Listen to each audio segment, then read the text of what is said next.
Welcome to More Fanime. What's up, everybody? What's up, my More Fanimaniacs? Today, we're going to be reviewing chapter 1083 of the One Piece manga. Yes! My weekend has begun. A new chapter has dropped. Good things are happening, people. This chapter is probably my least favorite of the last 6 chapters, but only because the previous 5 chapters were fucking amazing. This chapter, again, focuses on the Revolutionary Army more than anything else. I think that's all it focuses on.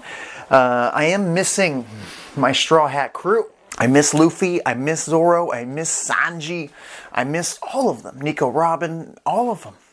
Every last one of them. Maybe not Chopper so much, he's okay. But I miss the crew.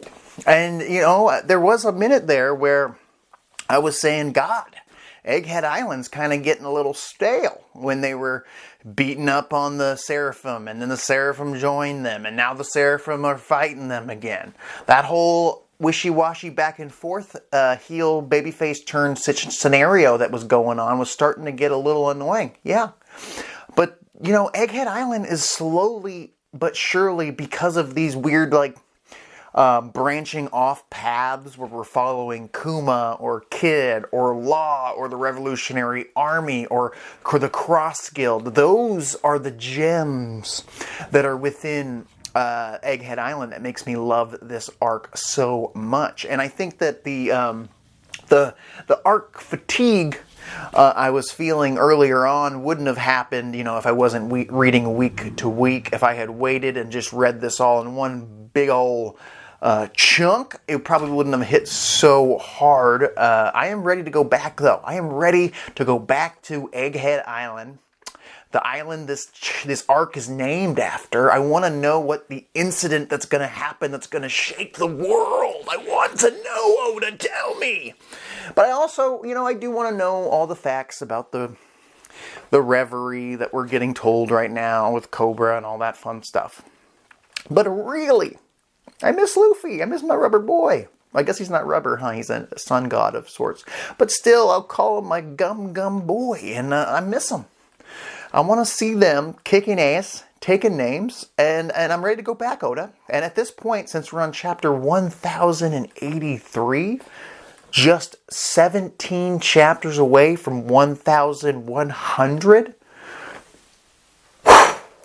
Oda might just make us wait till then. He might just continue this branched off path that we're on, really make us fiend to see the crew again, so when we finally see Luffy and everybody back at it again, and then the biggest incident to shake the world happens, we're gonna freak out. That's what's gonna happen. It's gonna break the world. It's gonna break the One Piece universe, and I cannot wait.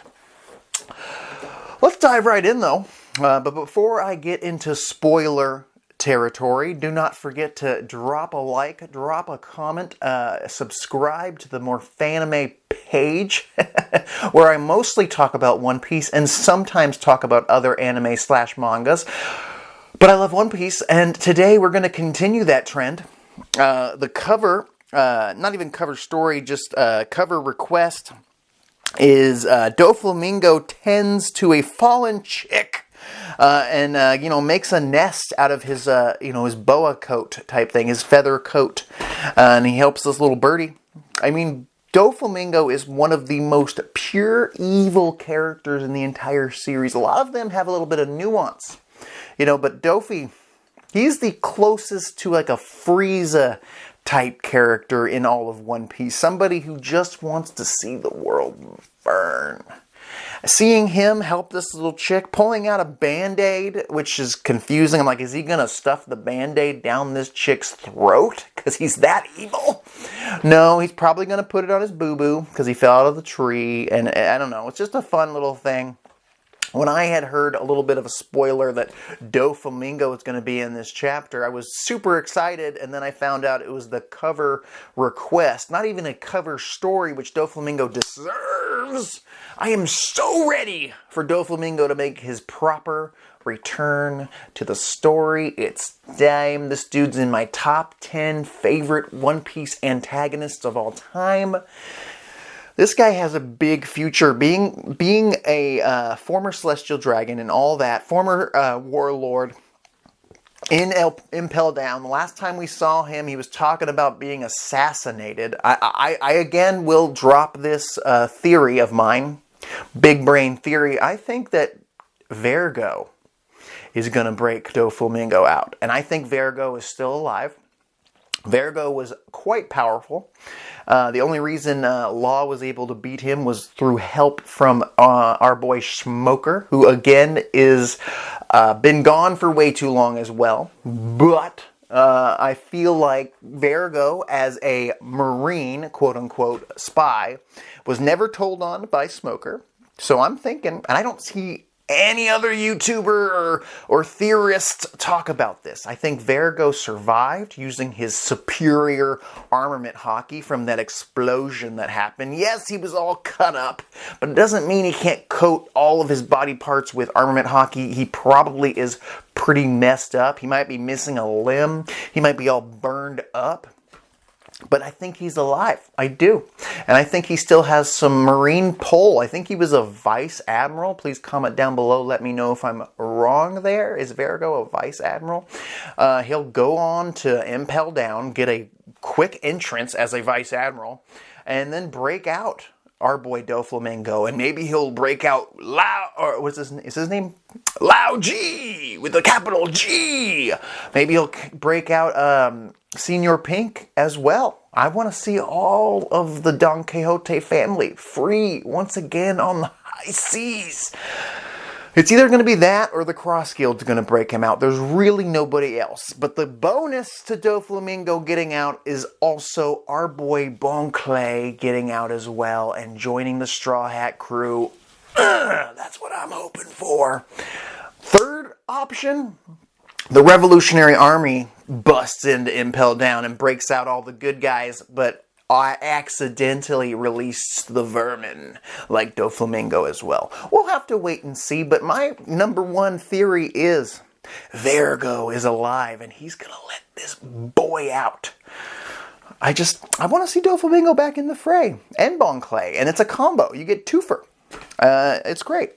So this chapter kicks off. We see our boy Sabo talking about how he and the Revolutionary Army that went to the Reverie, they accomplished their 3 goals. 1, getting Kuma the F out of there. 2, they declared war on the Celestial Dragons by burning down their symbol, or destroying their symbol, which is the dragon claw that's on Boa Hancock's back and all the other slaves. And 3, they destroyed all of their food reserves, which is kind of wasteful. Yeah, Revolutionary Army. Maybe you could have stole that food and given it to the poor, or given it to your army, not destroy it. But I get it. They don't have time. They don't have the manpower to be carrying all this food out of there. They're barely getting out of there with their lives. But yeah, so they accomplished their goals. Sucks that Kuma went on back without explaining what his plan is. I cannot wait to see what Kuma's doing on the Red Line. I mean, it's got to be huge. It has got to be huge. It can't just be, oh, he was programmed to go back to the Red Line. No, I feel like Kuma's going to do something massive. I think so. From there, we see them talking about Dragon, Luffy's daddy. He's talking about how they tried to get 12 nations that they have influence in, that the Revolutionary Army has influence in, to turn on the world government, turn on the Celestial Dragons, and stop supplying them with, food and whatnot. And that was part of the plan, destroy their supplies, their reserves. And then take out their supply routes, so they have less stuff, and they're going to slowly realize what it's like to be poor, what it's like to starve. I mean, I'm sure they're going to be rich enough that they can get whatever they want from wherever they want, but it's going to be a lot harder. It's going to be more challenging. They're going to have to lift a pinky or two, especially after all those slaves were freed as well, thanks to the Revolutionary Army. Yes!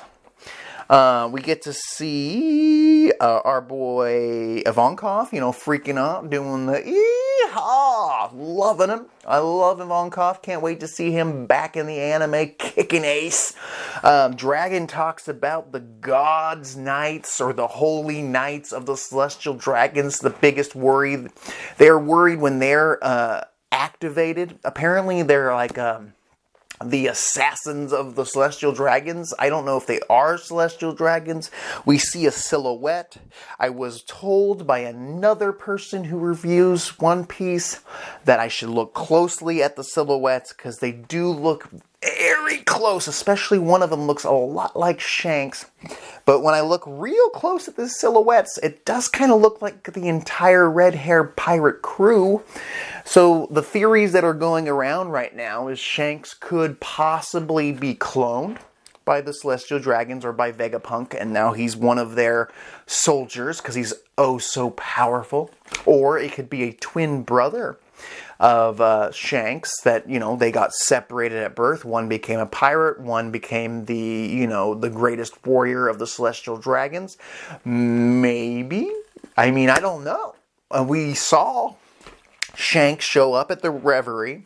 We saw him talk to the Gorosei, and they talked about how there's a certain pirate they should be looking out for, and I assumed it was Luffy, and Shanks wanted them to look out for him. But why does Shanks have a personal, or a way to have a meeting with the Celestial Dragons or the Gorosei anytime he wants, the five Elder Stars?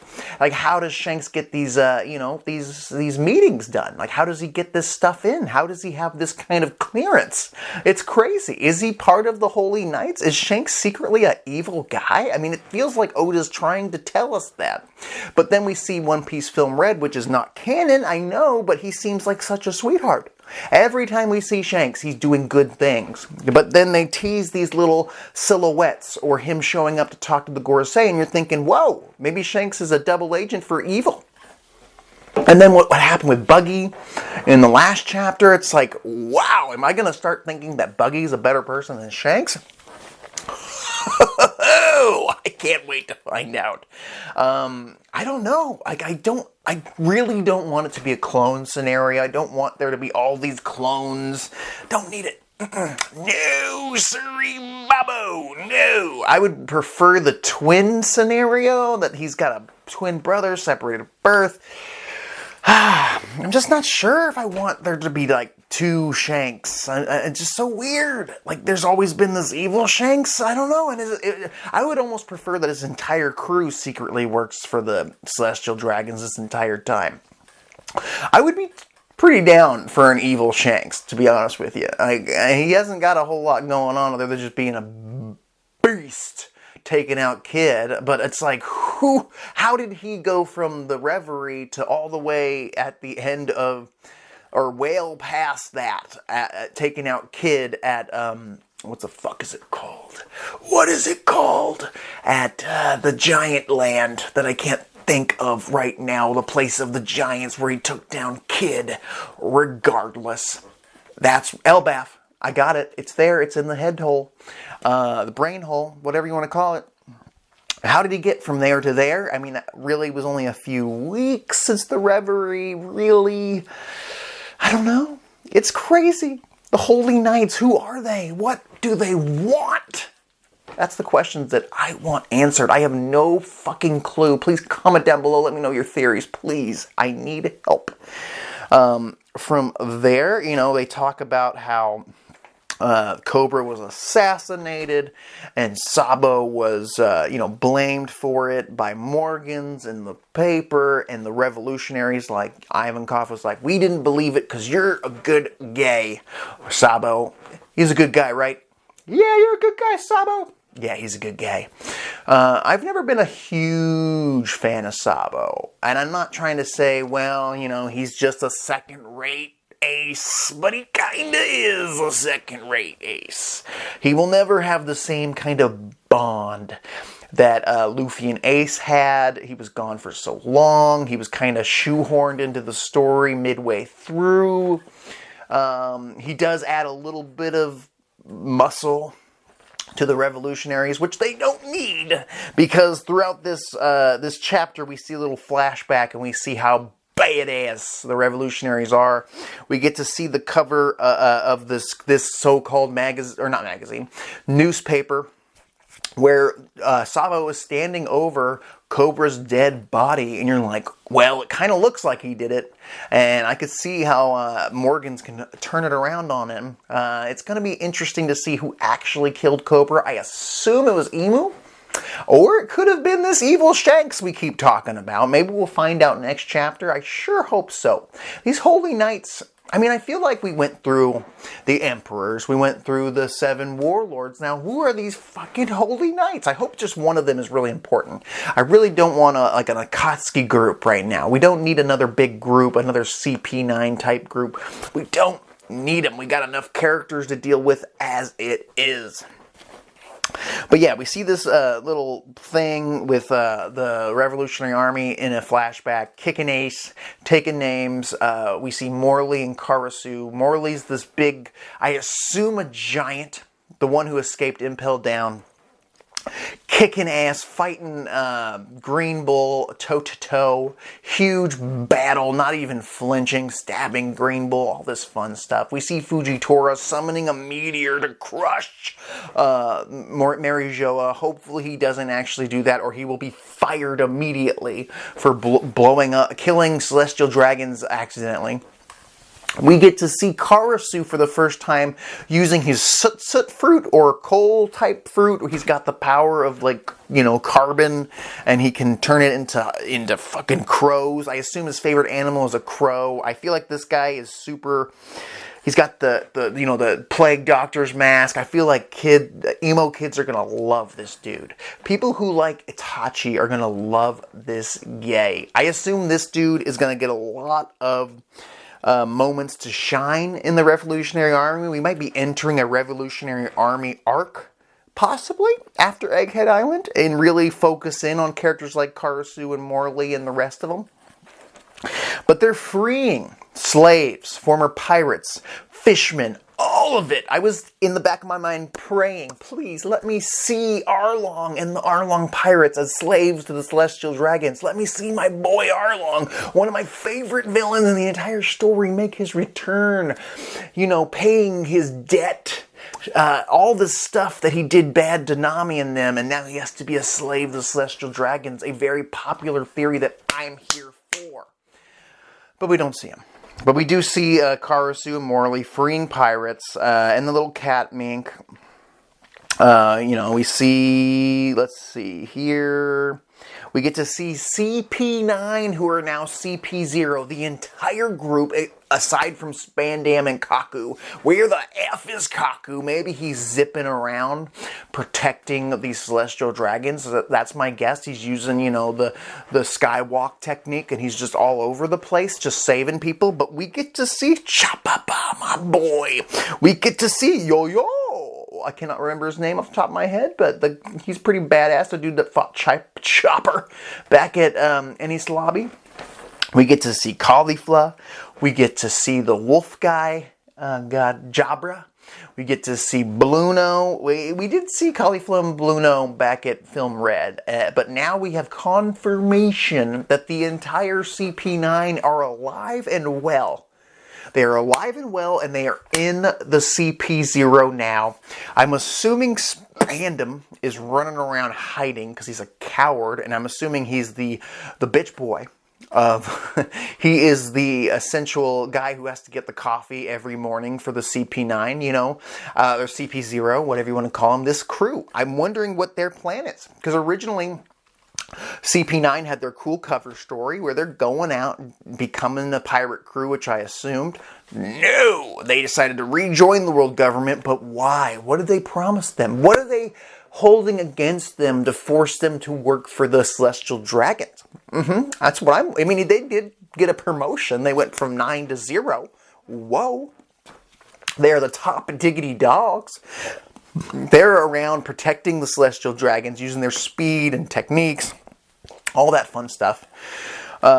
It's only one panel, but it was my favorite panel. My favorite panel was seeing the CP9 agents back together again, alive and well. I would like to see more Spandam. I mean, I am a big hater of Spandam because I hate him for beating on Nico Robin, but at the same time, I love him because he's such a good villain. Like, you cannot like Spandam at all. And he really does amplify the evil of the CP9, of the government. He is a terrible human being, and I appreciate his character for that reason. We get to see Kuma being a slave. We get to see Bonnie again. She's running around the Reverie. We'll see how she ends up leaving. She gets one little panel. She's running around looking for her daddy, who gets saved by gets saved by the Revolutionary Army. We get to see Cobra at the very end of this chapter, about to enter the Gorosei's meeting room of sorts to get his one-on-one with the 5 elders. Last time we saw them, though, they were in that room with the doppelganger Shanks, so maybe Shanks will just take out our boy Cobra. So this is all going on at the same time. This is a hell of a flashback. We're finally seeing what's going on at the Reverie. I thought it would be a little longer before we hear all this info. I'm loving it. I really am. I'm loving it all. I just want to see more. I wish they would release 2 chapters a week instead of 3 a month, sometimes 2 a month. I want more. I want more, and I want it now. I almost wish, instead of like 1 chapter a week or 2, I prefer like 100 pages a month. Give me that. That'd be better. Then I could just sit there and absorb 100 pages of new content every month, and I could just really soak it in. But I'll take what I get. I'll take the drip feed method that I'm getting. Oda, you're just the best writer of all time. The greatest writer of fiction of all time. I tell people on a daily basis, if I meet somebody new and they happen to be into anime or something adjacent to it, I try to tell them, I try to convince them to watch One Piece, to read One Piece. And a lot of the times they're like, no, it's too long or it's stupid. They haven't even watched it yet and they call it dumb. I mean, before I got into it, I thought, man, this looks weird. It doesn't look like regular anime. And now I look at it like, this is the best ever. Ever. And I hope other people get into it. I hope we get more video games. I hope we get more toys. I hope we get more merchandise. The more people we can get on the One Piece bandwagon, the better. It should be the biggest thing ever. It's better than Naruto. It's better than Bleach. It's better than Dragon Ball. And I'm happy to say it. And I love those series. I love Death Note. And it's better than that. It has everything you can ask for in one anime. And it's still going. It could go till 2030. It could go till 2050. And I'm here for it. This thing has been around for more than... I was like 7 when One Piece debuted. And now I'm 32 and loving it. Don't forget to comment down below. What are your thoughts? What's going to happen? Well, we know Cobra's going to die, but who's going to be the one to give the killing blow to the king of Alabasta? Oh yeah, and we get to see Lucci trying to protect Vivi, and Vivi's like, I would rather have Garp protect me because y'all suck, because what you saw when Shirahoshi was going to be taken as a slave by Charlos. All fun stuff. I was wondering where Lucci was. Still wondering where Kaku is. He must be just doing his fucking job. Again, don't forget to subscribe. I'll talk to you later.